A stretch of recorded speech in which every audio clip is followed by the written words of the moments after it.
I welcome you all for this lecture series on deep learning. In this lecture, we will briefly discuss about the topic regularized autoencoders.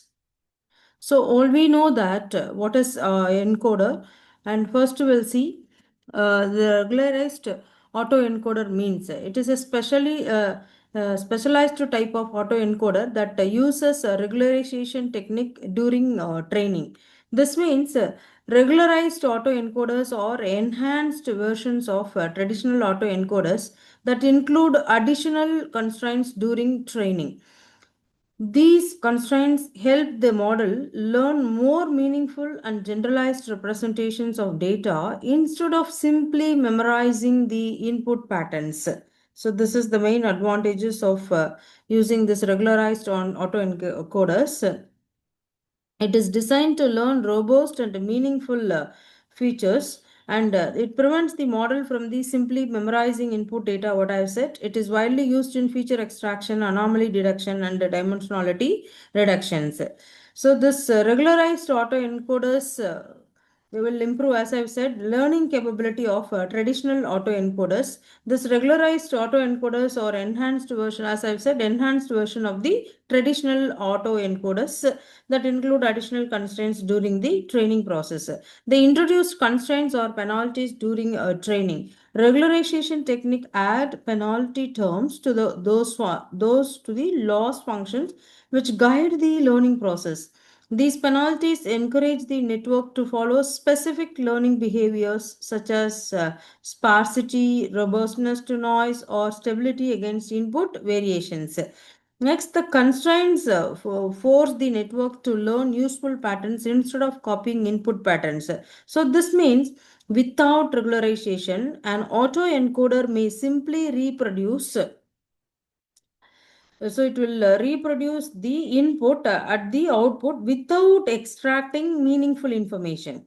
So regularization forces the model to identify important structures and relationship within the data.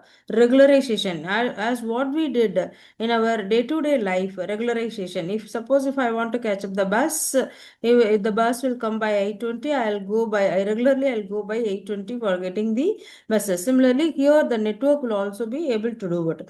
They produce better generalization on unseen data.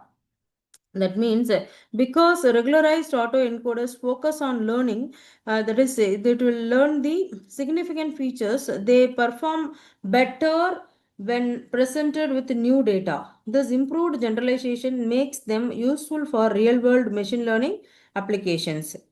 What is the necessity of going for regularization? The standard autoencoders may learn an identity function. Standard autoencoder, you know that, can sometimes learn a direct mapping from input to output, known as the identity function. In this case, the model memorizes the data rather than learning useful representations. And identify mapping leads to poor feature extraction. So either the identity mapping leads to poor feature extraction. In this sense, when the model only copies inputs, it fails to discover hidden patterns or meaningful features. As a result, the learned representation will provide little value for further analysis or prediction tasks. And the regularization prevents overfitting and improves representation learning. Regularization introduces constraints that discourage memorization of training data.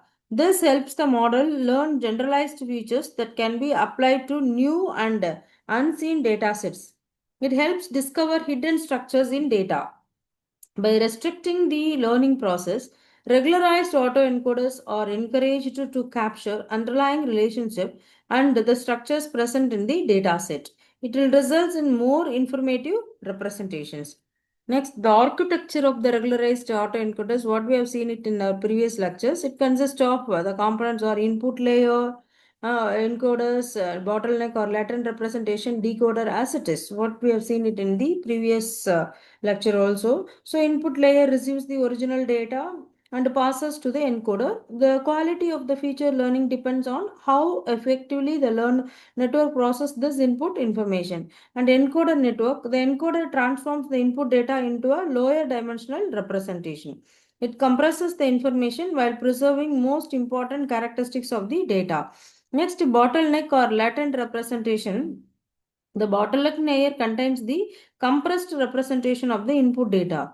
This latent space stores essential features that summarizes the original information efficiently. And the decoder network, the decoder reconstructs the original input from the compressed latent representation. Its objective is to generate an output that closely matches the original data.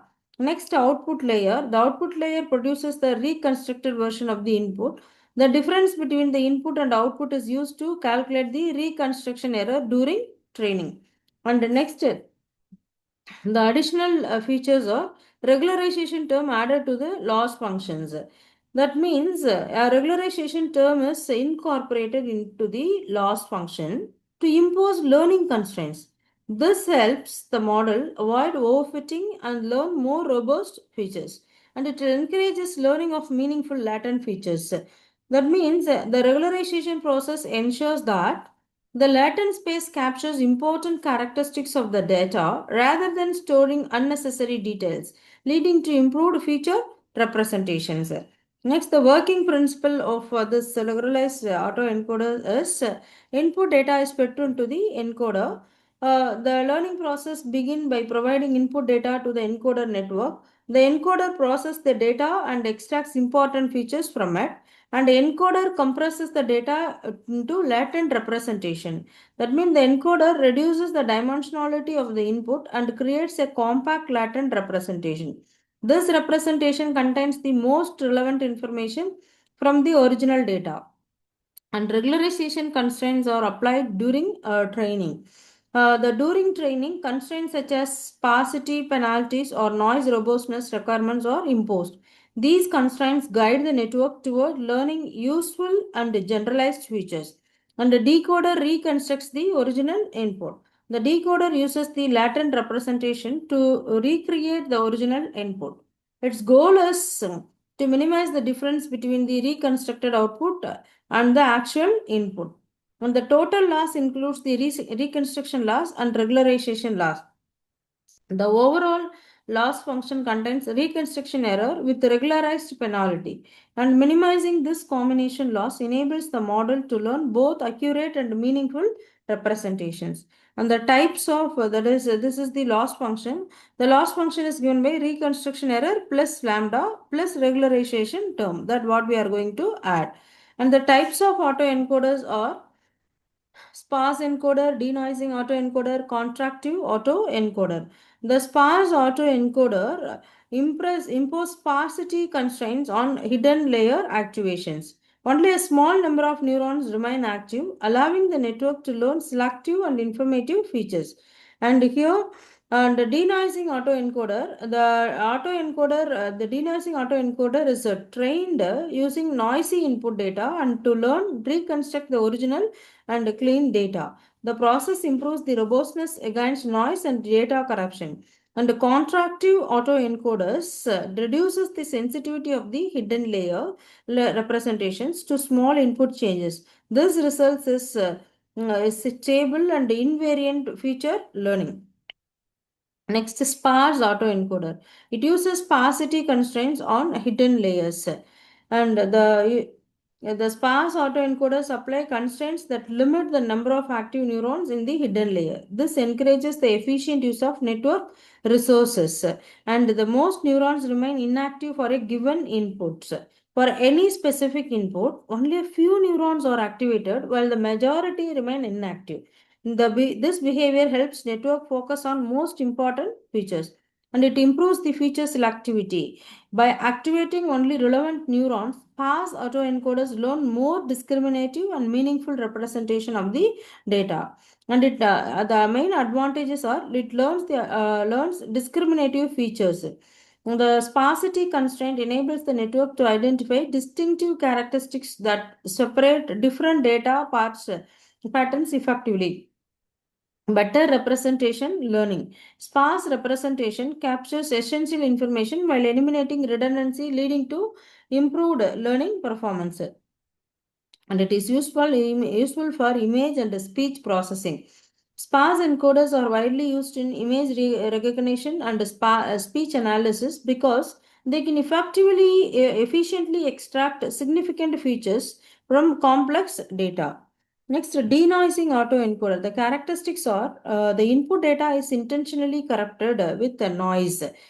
That means during training, random noise is added to the input data before it is processed by the network. This creates a challenging learning environment.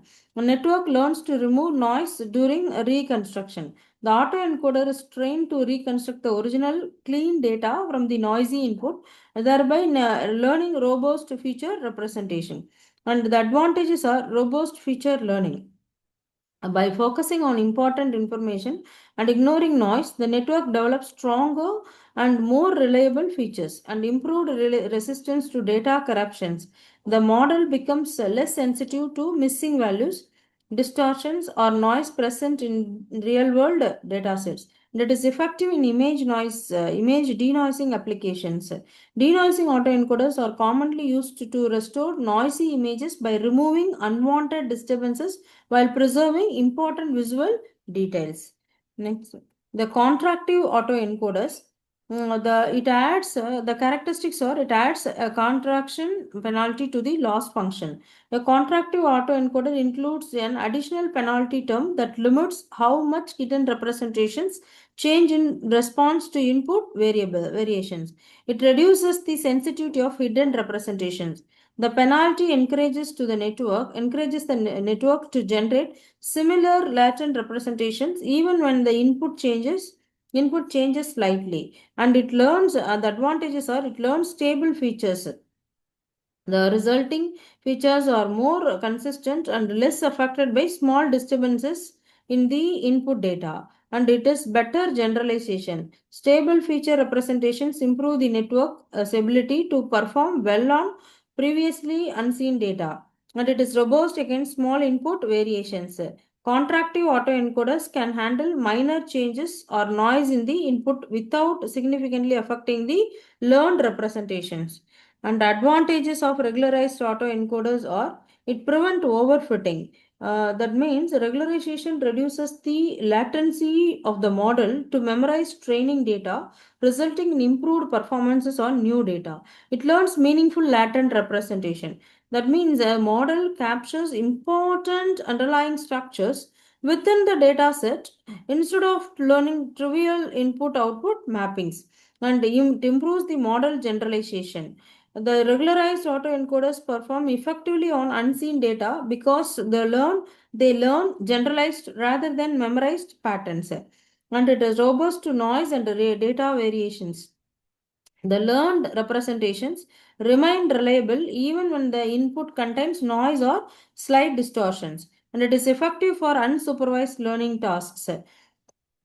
How the learned representations remain reliable even when the input contains noise or slight distortions, and it is effective for unsupervised learning means since they do not require labeled data. Unsupervised mean more so unlabeled data. Regularized autoencoders are valuable tools for unsupervised feature learning.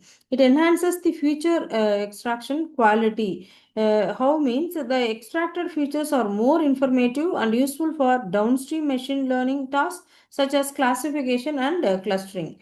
The applications of this regularized autoencoders are image denoise. It is used in image denoising. Regularized autoencoders can remove noise from image and reconstruct cleaner versions while preserving the input.